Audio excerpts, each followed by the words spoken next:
Hi, my name is Chasser Johnson. I am the co-founder of StockTeamUp.com and the Stock Boss app. And today I'm here with Gary Weiner, the founder of SupersavingTips.com. Gary, thank you for joining me today.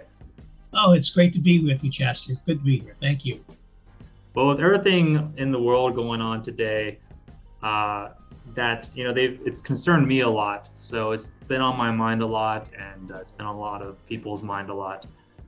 Since we focus a lot on investing and a lot on how to preserve wealth and grow wealth, I wanted to focus kind of the news of the day on that for us. So today I was hoping to talk to you about how to be defensive in the stock market, and because of your background, being defensive in your normal day life. uh, so Well, you, yeah, you may have picked the best person in the world to be defensive with yeah, me. I thought I might have. So I guess before we get into the stock market, because I know you have a background in there also. For the everyday person that is seeing the turmoil going on and wants to be defensive with their finances, what would be one or two suggestions you'd give them that are key right now? Well, when it comes to the stock market, I mean, first of all, you have to have a goal in what you want to do in the stock market. Many people they have this idea that they're just going to buy stocks and it's just going to go zooming up and make them a fortune. Unfortunately, the stock market doesn't work like that. Over a period of years and years, the stock market does increase your wealth and your value if you stick with it. So my advice would be to somebody is not to make jumpy decisions and try to read into what's going on and say to themselves, I have to make everything change overnight because I have to read where the market's going. We really don't know where the market's going. We have a lot of confusing signals right now in the stock market. And one of them has been that the trends have been up and down on a day-to-day basis, big volatile leaps. Volatility is not a good thing in the stock market, but we've been getting a lot of volatility. But we also have other signals, like we have an economy that's doing well, and we have employment that's doing well. These are signals that don't usually go along with the stock market not continuing to be, increasing its value on a regular basis. So I think you have to look at where you are and what your own personal goals are.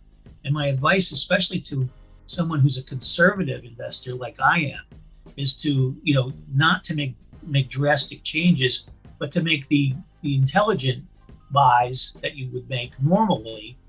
And, the word defensive comes into mind because defensive really means conservative, in my opinion.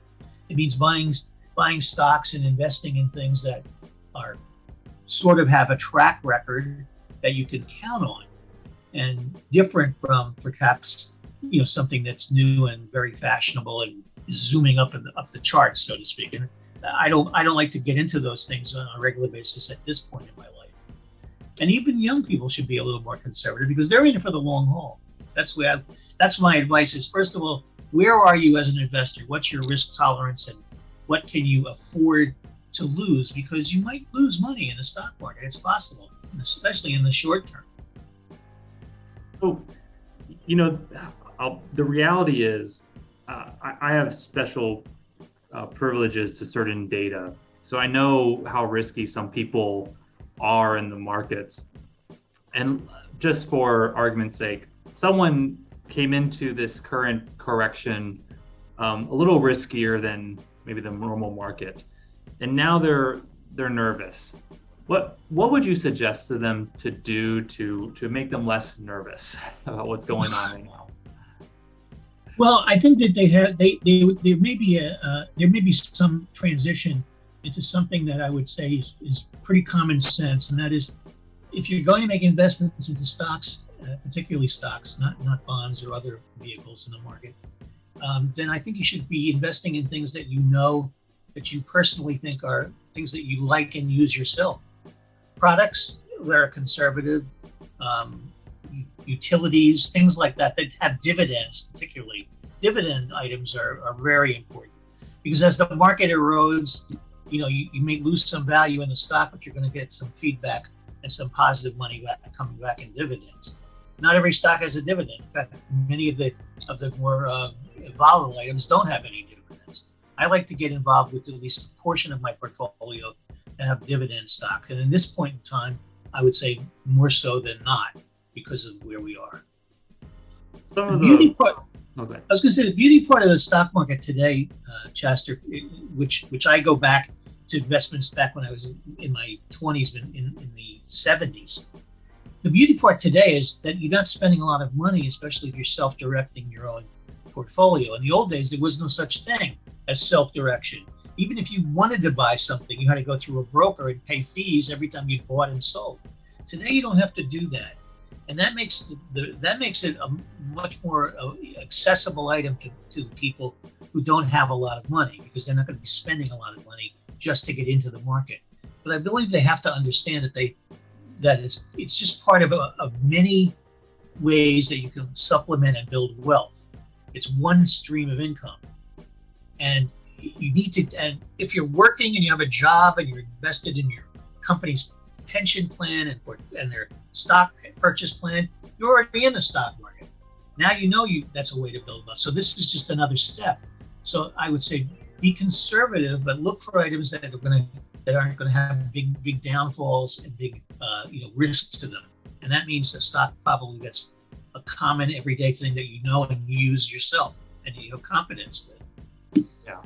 I'll also note, just in general, my understanding from my corporate experience is really self-directed investing is the only way it's going to go. It isn't actually, you don't really have a choice as time goes along. That risk factor of investing, the businesses want to just offload to their workers, and basically even advisors really want to offload as much as possible to users or to retail investors. So I'm just seeing more and more that retail investors are really on their own in terms of self-direction. It's being forced upon them.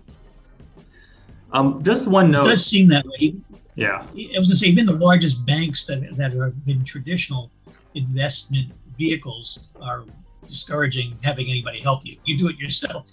Exactly. Yeah. Right. And one thing you said was dividends, and you and I are deeply into the space, so we know what those are. But just for someone new to investing, what are dividends and why are they great for a defensive portfolio?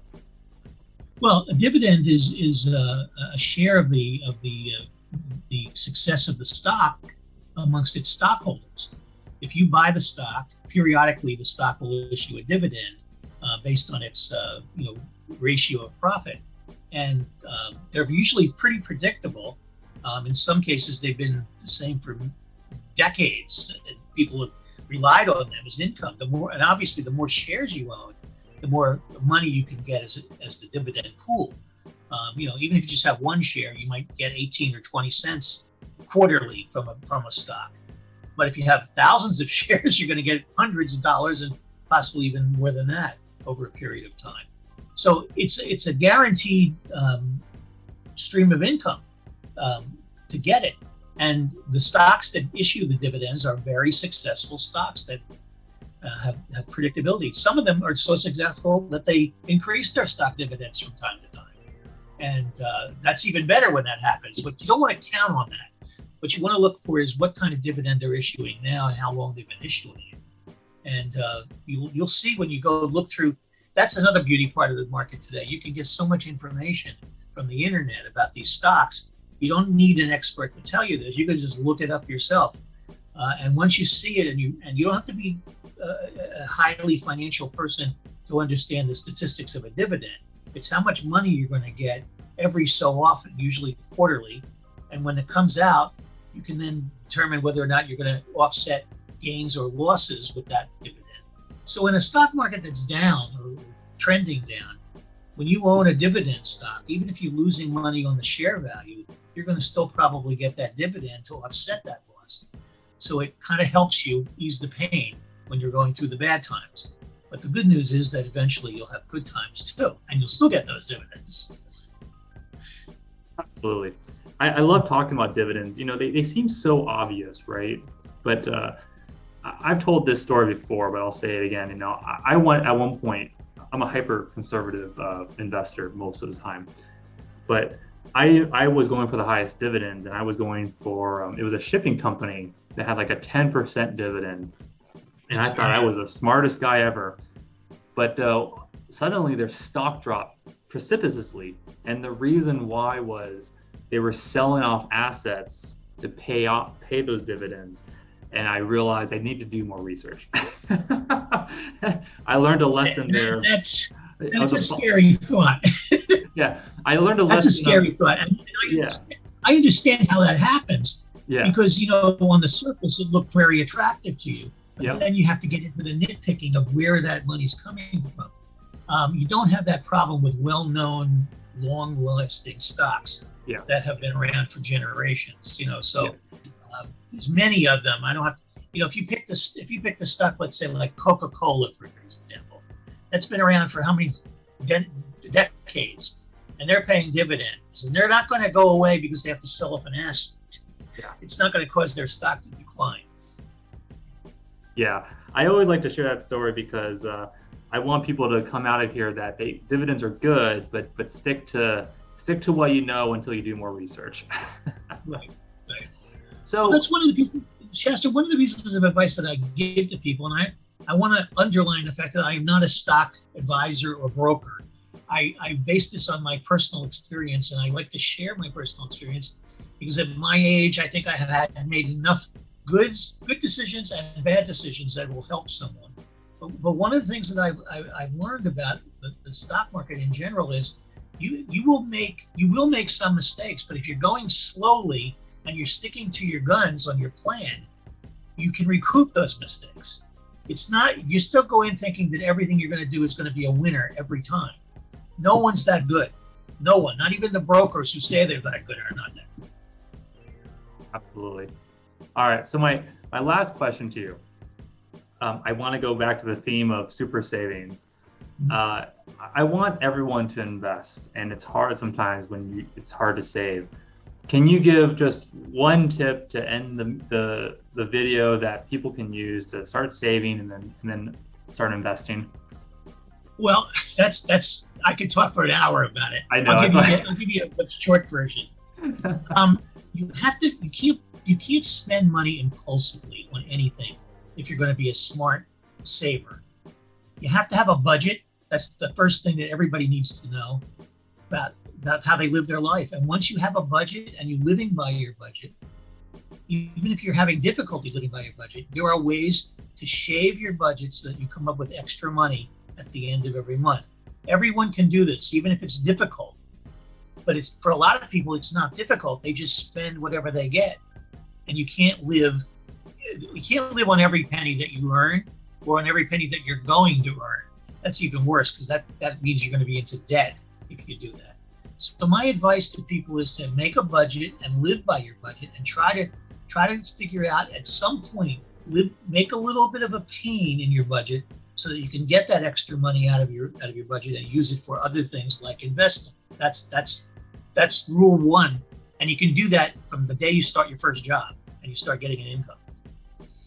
Fantastic. Well, Gary, thank you so much for taking time today to talk to me about the stock market and being defensive in it. Check out his website. It is supersavingtips.com. Gary Weiner, thank you so much for being on. Thank you, Chester. It's great being with you. Bye-bye.